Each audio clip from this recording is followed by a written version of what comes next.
శ్రీనివాసరెడ్డి గారితో కూడా మాట్లాడారు. శ్రీనివాసరెడ్డి గారు, పీసీ ఘోష్ కమిషన్ విచారణ కమిషన్ పై మాకు పూర్తి నమ్మకం ఉంది, త్వరగా కమిటీ రిపోర్ట్ రావాలి అని అడుగుతున్నామని రాకేష్ రెడ్డి కూడా చెప్తున్నారు. సో నెక్స్ట్ జరగబోయేది ఏంటి?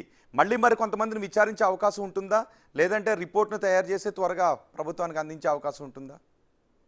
ఇప్పుడు టాప్ బ్రాస్ లీడర్లనే విచారణ చేసినాక ఇంకా ఎవరు ఉంటారండి? ఆ పైన చూసేదానికి ఇంకెవరు లేరు కదా. నేను అనుకుంటే ఇక్కడికే ఎండ్ కావచ్చు.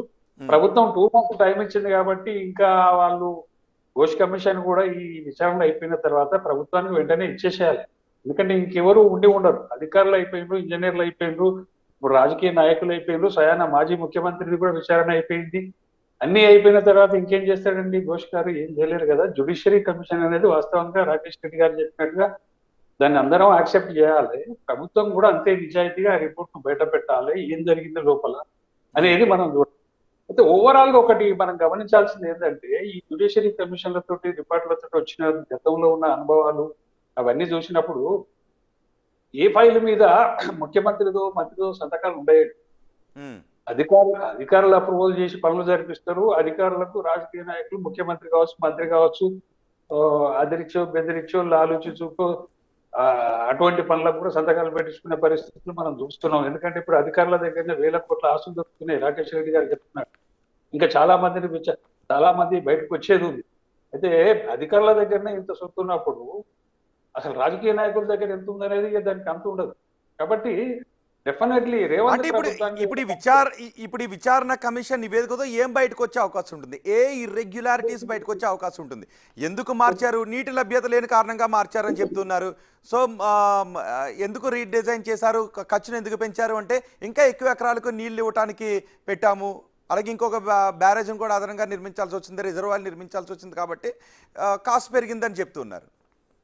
ఒక్కటండి, ఇప్పుడు వేసిన ఈ కమిషన్ అనేది టెక్నికల్ దర్యాప్తు కోసమే తప్ప కరప్షన్ మీద కాదనేది మనకు కూడా తెలుసు. అవును. కాకపోతే ఈ టెక్నికల్ దర్యాప్తులో కూడా కరప్షన్ బయటపడే అవకాశం, అది రెండో విషయం.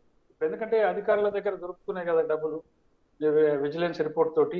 అట్లనే ఇప్పుడు ఈ టెక్నికల్ లీడ్ కూడా ఎందుకు తప్పిదం జరిగింది, ఈ తప్పిదానికి ఎవరు కారకులు, వ్యాప్కోస్ ఇచ్చిన రిపోర్ట్ ప్రకారమే కట్టిందా లేదా, ఇది అలా డిపిఆర్ ఏం చెప్తున్నది?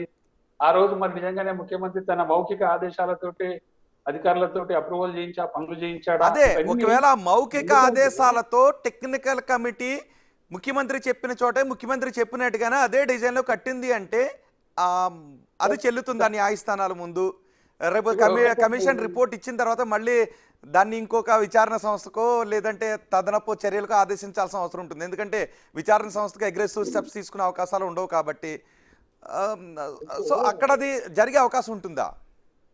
ఇప్పుడు ఒకటండి, మీకు తెలుసు అది మౌఖిక ఆదేశాలకు సాక్ష్యం ఉండదు, మనందరికీ తెలుసు.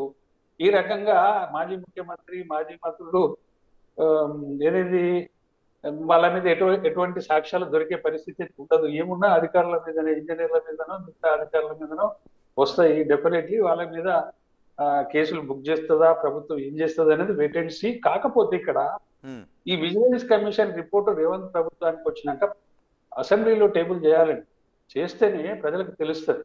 రెండో పాయింట్, ప్రజలకు ఏమున్నది, అధికారులతో పాటు అంతకు మించి రాజకీయ నాయకుల మీద అనుమానాలు. ఎందుకంటే కాళేశ్వరం ప్రాజెక్టు మీద చాలా రకాల ఆరోపణలు వచ్చినాయి మొదటి నుంచి, ఇప్పటికీ కంటిన్యూ అవుతున్నాయి.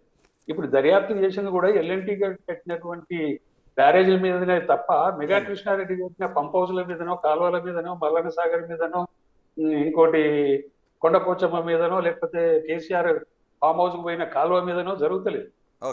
ఫైనల్ గా ఒకటి చెప్పండి, బీజేపీ నేతలు అంటున్నట్టు కాళేశ్వరం ప్రాజెక్టు వల్ల మొత్తం వృధాయేనా? ఇది తెలంగాణ ప్రజలపైన గుదిబండేనా, లేకపోతే బీఆర్ఎస్ నాయకులు అంటున్నట్టు వరప్రదాయనేనా?